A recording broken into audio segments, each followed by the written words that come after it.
fine and in pink of your health. Today we are going to begin with our first chapter, that is the best Christmas present in the world, written by Michael Mofago. This chapter is from our first book, that is Honeydew. This is our main course book. So let's start the chapter. Hello kids, we are going to begin with our first chapter, the best Christmas present in the world, which is written by Michael Mofago. He is known for his novels like War House. Now we will start. There are some characters given in this chapter. First one is Michael Mofago, who is the author of this chapter. Second one, Jim Mafferson, who was the leader of English troop, means British troop. Connie Mafferson, she is the wife of Jim. Hans Wolf, who was the captain of German troop. This story is based on First World War, which was happened on 1914 till 1918. Now, this is a story. This is a very emotional story. This is the story which conveys spiritual message. Yes, the story is about the soldiers who lost their lives while fighting for their country. They are missing their family misses them. So these are the things happened when the soldiers are going to fight for their country. So it's a very emotional story which is based on a family who a husband is missing his wife and a wife missing her husband too. So let's begin with the chapter. The chapter begins with writer is spotted in a junk shop which is situated in Bridgeport. He wanted to buy a Christmas gift which is a roll top desk. उनको roll top desk खरीदना था, ठीक है. It was a 19th century, early 19th century.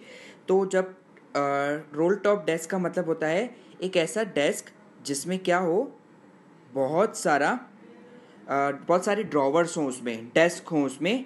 So he wanted to buy a new one, but उसने देखा कि जो new one है वो बहुत ही महंगा है. तो he found a roll top desk which was old and having a scotch mask. Scotch mask का मतलब बर्न मार्क उसके ऊपर थे, मतलब उसको रिपेयर करने जैसा था, पर उसको वो अच्छे से प्राइस में मिल गया. So he purchase that roll top desk, ठीक है. वो घर गया, उसने ये roll top desk Christmas Eve पे ख़रीदा था. क्रिसमस ईव मतलब 24 दिसंबर, क्रिसमस के एक दिन पहले, ठीक है. वो घर गया, उसने वो रोल टॉप डेस्क खोला, उसने ड्रॉवर को खोलने का ट्राई किया बट वो खुल नहीं रहा था. तो राइटर ने क्या किया, फिस्ट किया उसको. फिस्ट करना मतलब मुक्का मारना. मुक्का मार के फाइनली वो ड्रॉवर को खोलने का ट्राई किया बट वो खुल नहीं रहा था. सो फाइनली ही हैज स्क्रैचेड, मतलब उसको जोर से उसने खींचा, स्नेच्ड आउट. तो जैसे ही उसने खींचा तो उसमें से उसको क्या निकला, एक टिन बॉक्स निकला. टिन बॉक्स मतलब पहले के ज़माने में लोग टिन बॉक्स यूज़ करते थे, जैसे सिगरेट रखना, फिर टॉबेको रखना, पान रखना, ये सारी चीज़ें उसमें वो लोग रखते थे, ठीक है. उसमें से टिन बॉक्स निकला. He has open that tin box, और देखा कि उसमें जो है वो सेलो टेप से रैप किया हुआ क्या पड़ा हुआ है, एक लेटर पड़ा हुआ है. सो ही वॉज शॉक्ड कि ये क्या है इसमें. वैसे तो लेटर किसी का नहीं पढ़ना चाहिए, बट राइटर को क्यूरियोसिटी हुई लेटर पढ़ने. क्यूरियोसिटी मतलब उत्सुकता हुई कि ये इसमें कैसे आया, ये पुराने बॉक्स में, ये पुराने ड्रॉवर में ये कैसे आ गया. So he has purchase this box on December 24, ठीक है. He has purchased it on December 24 in 1915, ठीक है. He has purchased for as a Christmas gift. So he has opened it and opened the letter and he has started reading it. There was some written on that chapter. Address written on the envelope was Mrs. Jim Mafferson, 12 Copper Beeches, Bridgeport, Dorset, and the date written on the envelope was January 25th, 1915, and the actual letter was written on December 26, 1914. These are the dates you need to remember, kids. The letter starts from the salutation, that is, dearest Connie. Jim has written this letter with a happiest mindset. He has described that it was a Christmas morning. Christmas morning है. ये लोग world war के लिए सारे सैनिक इकट्ठा हुए हैं अपने अपने बॉर्डर्स पे. ठीक है. वो जिम क्या देखता है, जो there are 2 words given in this chapter, that is Fritz and Tommy. Fritz जो है वो जर्मन लोगों को, जर्मन सोल्जर्स को कहा जाता है, और टॉमी जो है वो ब्रिटिश सोल्जर्स को कहा जाता है. ठीक है. तो जिम और उनके सोल्जर्स क्या देखते हैं कि सारे जो फ्रिस लोग हैं वो वाइट कलर का फ्लैग लेके वो उनकी तरफ बढ़ रहे हैं. ठीक है. और वो जोर जोर से चिल्ला रहे हैं हैप्पी क्रिसमस, मैरी क्रिसमस करके. और जो ब्रिटिश सोल्जर्स है वो सारे के सारे ट्रेंचेस के पीछे छुपे हुए हैं. ट्रेंचेस का मतलब है एक पत्थर जैसा या पहाड़ जैसा बना होता है जिसके पीछे सोल्जर्स छुपे रहते हैं ताकि वो एनिमी से बच सके. ठीक है. अब ये सुन के ब्रिटिश सोल्जर्स भी जो हैं, टॉमी लोग भी जो है वो बाहर निकलते हैं और उनको हैप्पी क्रिसमस, मैरी क्रिसमस करके चिल्ला रहे हैं. बट जिम सबको रोकता है और कहता है कि don't go out, it might be a trick of them. So इतना बोल के वो लोग अपने सारे सोल्जर्स को अंदर बुला लेता है. इतने में देखते हैं कि उसमें से एक कुछ जर्मन्स जो हैं वो बॉटल वेव कर रहे हैं. वाइन बॉटल है. कह रहे हैं कि it is a day of Christmas Tommy, चलो हम कुछ खाते हैं, पीते हैं, पार्टी करते हैं. ठीक है. ऐसा सब वो चिल्ला चिल्ला के बोल रहे हैं. वो अपने हाथ में सारा पार्टी का सामान लेके हुए हैं. And I will tell you कि जो ग्रीन कोट है वो किसको डेडिकेट करता है, जर्मन्स को, और खाकी कोट जो है वो ब्रिटिशर्स को. तो खाकी कोट और ग्रे कोट दोनों एक साथ मिलके ऐसा वॉर के बीच में कुछ पार्टी करने का सोचते हैं और वो लोग पार्टी कंडक्ट करते हैं. ठीक है. फर्दर राइटर जिम उनको अपनी वाइफ को बताता है कि मैं जो है जर्मन के लीडर से मिला, दैट इज़ हैंस वुल्फ. ठीक है. हम दोनों ने अपने आप को एक दूसरे को इंट्रोड्यूस किया. हैंस वुल्फ ने मुझे बताया कि वो जो है सेलो बजाता है ऑर्केस्ट्रा में, मतलब as he is a musician. ठीक है. He is not a soldier, he is not like कि वो लोग वॉर ही करते हैं, बट वो एज अ म्यूजिशियन भी काम करते हैं. That is he is playing a cello, एक वायलिन टाइप इंस्ट्रूमेंट आता है. देन जिम, कैप्टन जिम जो है वो अपने आप को इंट्रोड्यूस करते हैं that he is a teacher in the school. ठीक है. डॉर्सेट इंग्लैंड में. देन जिम जो है हैंस वुल्फ जो है वो बताता है कि मैं डॉर्सेट को बहुत अच्छे से जानता हूँ. हाँ, पर मैं कभी आया नहीं हूँ, पर मैंने डॉर्सेट के बारे में बुक्स में काफ़ी कुछ पढ़ा है. ठीक है. देन जिम जो है वो हैंस वुल्फ को मार्जेपन खिलाता है. मार्जेपन इज अ स्वीट जो जिम का फेवरेट स्वीट है, जो उसको कोनी ने दिया था when he was coming for a war. ठीक है. तो वो उसको खिलाता है. फिर कोनी को बताता है कि तुमने जो मुझे केक दिया था, क्रिसमस केक, वो भी मैंने खिलाया उसको. देन आफ्टर सम टाइम कोई एक बंदा जो है वो फुटबॉल मैच के लिए आया कि चलो दोनों टीम्स के बीच में फुटबॉल मैच करते हैं. ठीक है. तो फुटबॉल मैच कंडक्ट हुआ दोनों की टीम के बीच में, बट अनफॉर्चुनेटली फ्रिज जो है वो जीत गए. बट उसके बाद भी हैंस वुल्फ इतना काइंड पर्सन है, जेन्युइन पर्सन है, वो कह रहा है कि भले ही हम जीते हैं बट तुम्हारे जो गोल्स हैं वो हमसे ज़्यादा अच्छे हुए थे, मतलब वाइडर गोल थे तुम्हारे. फिर ये सब होके अब डिपार्ट होने का टाइम हो जाता है. बट हाँ, हमने बहुत अच्छे से पार्टी करी. हमने रम पिया, मीट खाया, देन आफ्टर मतलब नॉनवेज खाया, अल्कोहल पिया, वो सब किया. एंड वो अब पार्टी की एंड होने आई है. अब वो लोग बहुत मज़ा कर चुके हैं इस पार्टी में. एंड वो लोग बातें करते हैं कि फ़ाइट कभी होनी ही नहीं चाहिए और हम आशा करते हैं कि नेक्स्ट क्रिसमस जो है वो हम अपनी फैमिली के साथ एंजॉय करें.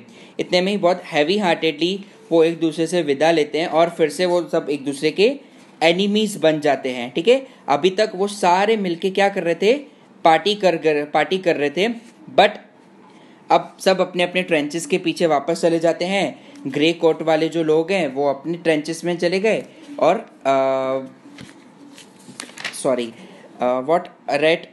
खाकी कोट वाले जो हैं वो अपने ट्रेंचेस में वापस चले गए.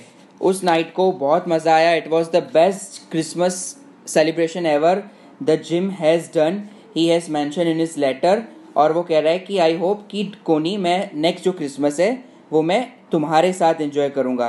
ठीक है, इतना ही लेटर, ये पूरा लेटर में कंटेन लिखा हुआ है। ये पूरा लेटर पढ़ने के बाद ऑथर जो है वो शॉक्ड हो गए।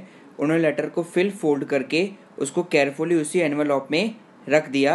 वो पूरी रात जो है वो ऑथर सो नहीं पाया और वो जानता है कि सुबह उसको क्या करना है। सुबह होते ही वो सीधा ब्रेड पॉट के लिए निकल गया। ठीक है, वो वही एड्रेस पे गया जो एड्रेस उस एनवेलप पे लिखा था। उसने जाके दरवाजे को नॉक किया, पर उसने देखा कि वो जो घर है वो घर जैसा नहीं दिख रहा है। क्यों? क्योंकि वो पूरा का पूरा घर क्या है, जल चुका है। ठीक है, पूरी उसकी छत बह रही है, दीवारें टूटी हुई हैं, पूरा ऐसा है। तो उसने बाजू वाले नेबर से पूछा कि ये घर जैसा क्यों नहीं दिख रहा, कि यहाँ पे जो ओल्ड लेडी रहती थी, लवली लेडी, वो कहाँ है। तो उसके नेबर्स ने उसको बताया कि उसके घर में आग लग गई थी, तो उसको नर्सिंग होम शिफ्ट किया गया है। और हमें लगता है आग क्यों लगी है, क्योंकि वो जो है इलेक्ट्रिसिटी बचाने के लिए किसके ऊपर रिलाय रहती थी, कैंडल्स के ऊपर रिलाय रहती थी। इसलिए ऐसा हो सकता है कि उसके घर में कैंडल्स की वजह से आग लग गई हो। उसको इलेक्ट्रिसिटी बहुत एक्सपेंसिव लगता था, तो उसको ब्रिलिंगटन के नर्सिंग होम में शिफ्ट किया गया है, जो डॉर्चेस्टर रोड पे है, टाउन के अदर साइड में। वो राइटर जो है वो नर्सिंग होम की तरफ मूव करते हैं। वो वहाँ पे जाते हैं, वो मैट्रेस से पूछते हैं कि उसको मिसेस मैफरसन से मिलना है और मुझे उसको क्रिसमस प्रेजेंट देना है। वो वहाँ पे जाते हैं, मैट्रन उनको वे बताती है, खुश होकर उनको वे बताती है कि आप इस तरफ जाइए, ये कॉरिडोर की तरफ उनका रूम है, आप वहाँ पे जाके उनसे मिल लीजिए। मिसेस मैफरसन जो है वो किसी से ज़्यादा मिलती नहीं है, वो हमेशा अपने कमरे में रहती है, अलोन और दुख में। जब राइटर एंटर होते हैं रूम में तो वो व्हील चेयर के ऊपर बैठी रहती है। उसके हाथ जो हैं वो पूरे सूख चुके हैं, मतलब झुर्रियाँ आ चुकी है, और उसके जो बाल हैं वो पूरे सिल्वर वाइट कलर के हो चुके हैं, और उसके हेड सर पे बन बना हुआ है। ठीक है, वो गार्डन की तरफ गेज कर रही है। जैसे ही ऑथर एंटर होते हैं अंदर, और वो मैरी क्रिसमस बोल के कोनी को विश करते हैं। जैसे ही कोनी जो है वो ऑथर को देखती है, उसकी आंखों में एक अलग सी चमक आ जाती है और उसके चेहरे पे एक अलग सा ग्लो आ जाता है। ठीक है, उसने वो पारी, जब तक वो उसको पूरी बात बताता उससे पहले ही कोनी उनको बोलती है कि मुझे पता था तुम मेरे पास वापस जल्दी आओगे। ऐसा करके वो उसकी आंखें पूरी आंसुओं से भर जाती है, पूरी उसकी आंखों में से टीयर्स निकल रहे हैं, और वो बोल रही है कि अब मुझे पता था कि तुम क्रिसमस के दिन मेरे पास जल्दी आओगे और तुम आ गए। ये मेरा क्रिसमस का सबसे अच्छा प्रेजेंट है पूरे वर्ल्ड में। ऐसा करके जिम डियर उसको ऐसा करके वो बिठाती है और उसको किस करती है उसके चिक पे, और उसको वो पूरा लेटर, राइटर ऑथर जो है वो उसको लेटर देते हैं और कहते हैं उसको बता, मतलब ऐसा अज्यूम करती है कोनी कि ये जो है मेरा हस्बैंड जिम आ गया, और उसको मार्जिपन खिलाती है। शी हैज़ अज्यूम दैट जो ऑथर है वो क्या है, उसका जिम वापस आ गया, ऐसा वो सोचती है, और उसको मार्जिपन खिलाती है, क्रिसमस केक खिलाती है। और राइटर को ये सब देख के बहुत दुख होता है कि कैसे मतलब द थिंग इज़ कि लोग अपने परिवार को छोड़ के, सोल्जर्स जो है वो अपने परिवार को छोड़ के अपने देश के लिए लड़ाई करने जाते हैं और वो अपने परिवारजनों को पीछे छोड़ देते हैं। सो ये पूरी इमोशनल स्टोरी है, कैसे बेचारी कोनी जो है वो अपने हस्बैंड के बिना अपनी लाइफ स्पेंड कर रही है, वो पूरी अलोन हो चुकी है, पूरी ग्रिफ में है। So this is the chapter. Kids, if you have any doubt, as I told you कि हम लाइव सेशन में इसको सॉल्व करेंगे। इसकी एक्सरसाइज, इसका PDF और एक्सरसाइज में जो है आपको व्हाट्सएप कर दूंगा। ठीक है, थैंक यू।